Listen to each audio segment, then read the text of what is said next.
বন্ধুসকল, আজি আপোনালোকক এটা বিশেষ উদ্দেশ্য লৈ আমি ইয়াতে মাতিছোঁ। তাৰ আগতে মোৰ লগত আমাৰ সদৌ অসম কোচ ৰাজবংশী সন্মিলনী যিসকল কৰ্মকৰ্তা আছে তেখেতসকলক চিনাকি কৰাই দিছোঁ। মোৰ ওচৰত আছে উদয় ৰঞ্জন ৰায়প্ৰধানী, তেখেতে আমাৰ সন্মিলনী অল আসাম জেনেৰেল ছেক্ৰেটাৰী হয়। মোৰ ওচৰত আছে সুচিব্ৰত সিংহ চৌধুৰী, তেখেতে ধুবুৰী জিলা সন্মিলনীৰ সম্পাদক হয়। উত্তম প্ৰধানী, তেখেত ধুবুৰী জিলা সন্মিলনীৰ সভাপতি হয়। পিনাকী ৰয় আমাৰ সদৌ অসম কোচ ৰাজবংশী সন্মিলনীৰ ভাইচ প্ৰেচিডেণ্ট, উপ সভাপতি। তো আপোনালোকে সবে জানে, আমি সবেই জানো যে ইতিমধ্যে 2026 বিধানসভা নিৰ্বাচন শেষ হৈ গ'ল আৰু ৰিজাল্টটো ওলাই গ'ল। আৰু বিজেপি যিটো বিজয়, এইটো এটা ঐতিহাসিক বিজয়। আৰু অকল বিজেপি নহয়, বিজেপি নেতৃত্বাধীন যিটো মোৰ্চা আছে, এই মোৰ্চাটো ঐতিহাসিক বিজয় অসমত তেখেতসকলে সাব্যস্ত কৰিছে।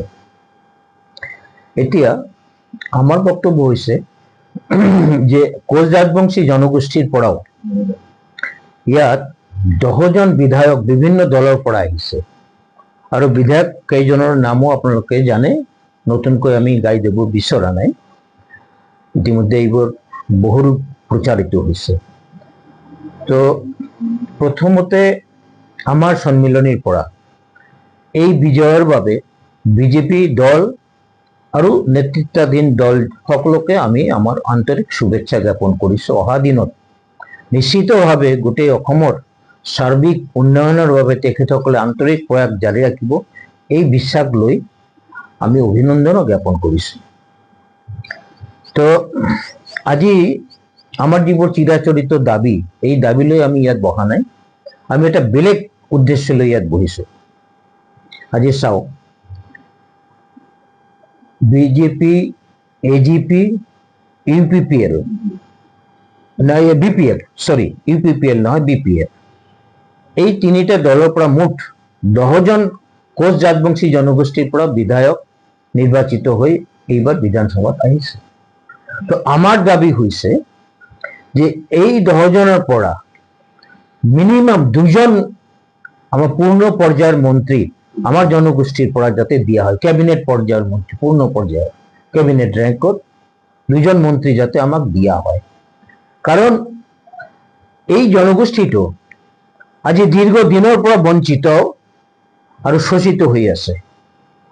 2 নম্বৰ কাৰণ আমি দেখিছোঁ যে চাওক, আজি লোৱাৰ আসাম বলোতে আমাৰ জনগোষ্ঠীৰ পৰা কিমান দিনৰ পৰা কোনো মন্ত্ৰী আমাক কিন্তু দিয়া হোৱা নাই। আজি ট্ৰাইবেল ভাইবিলাকে, আজি মই আৰু সৰুকৈ আপোনালোকক এটা উদাহৰণ দিছোঁ। 1957 পৰা 2026 লৈকে তেখেতসকলৰ 18জন মন্ত্ৰী অসম বিধানসভাত, প্ৰতিটো বিধানসভাতে, ই কংগ্ৰেছ দলৰ পৰা যদি তৈয়াৰ কৰিছে তাতো তেখেতসকলৰ মন্ত্ৰী আছিল, বিজেপিৰ পৰা তৈয়াৰ কৰিছে তাতো তেখেতসকলৰ মন্ত্ৰী আছিল।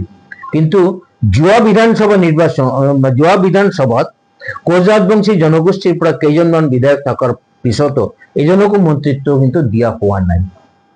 গতিকে এইবেলি আমি বিজেপিৰ ৰাজ্যিক সভাপতি, বিজেপিৰ সম্ভাব্য মুখ্যমন্ত্ৰী আৰু আজিৰ তাৰিখলৈকে দায়িত্বপ্ৰাপ্ত মুখ্যমন্ত্ৰী ডক্টৰ হিমন্ত বিশ্ব শৰ্মা, বিপিএফৰ গ্ৰাম্য মহিলাৰী আৰু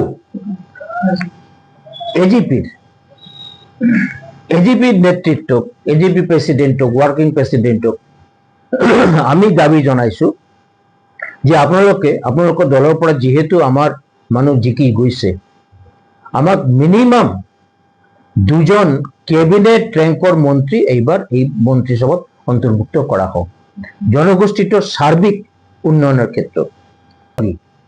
এই দাবীৰ লগতে যে আৰু তেখেতসকলে যদি বিবেচনা, আমাৰ জনগোষ্ঠীৰ 10জন বিধায়ক নিৰ্বাচিত হৈ গৈছে, তেখেতসকলে যদি তাৰ পৰাও দিয়ে, আমাৰ আপত্তি কৰিবলগীয়া নাই। কিন্তু প্ৰায়ৰিটি বেচিছ, ভৌগোলিক অৱস্থান ওপৰত বেছ কৰি মন্ত্ৰীসভাত অন্তৰ্ভুক্ত কৰিব লাগে। আৰু তেখেতসকল এই বিজেপিয়ে যি কথাটো কৈ আছে বিভিন্ন সময়ত যে আমাৰ ডেমোগ্ৰাফিক যিটো চেঞ্জ হৈছে আৰু আমাৰ যিটো আৰ্থ সামাজিক অৱস্থাৰ পৰিৱৰ্তন হৈছে, আমাৰ পৰা ৰাজনৈতিক অধিকাৰ যেনেকে হ্ৰাস কৰা হৈছে বা ৰাজনৈতিক অধিকাৰ পোৱাৰ ক্ষেত্ৰত আমি যি অসুবিধাৰ সন্মুখীন হওঁ, এইবোৰৰ ফালেও বিবেচনা কৰিব লাগিব।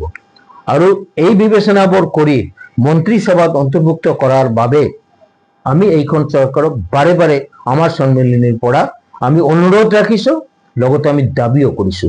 এইখিনি আজিৰ আমাৰ উদ্দেশ্য আৰু এইভাবে আপোনালোকক মাতিছো।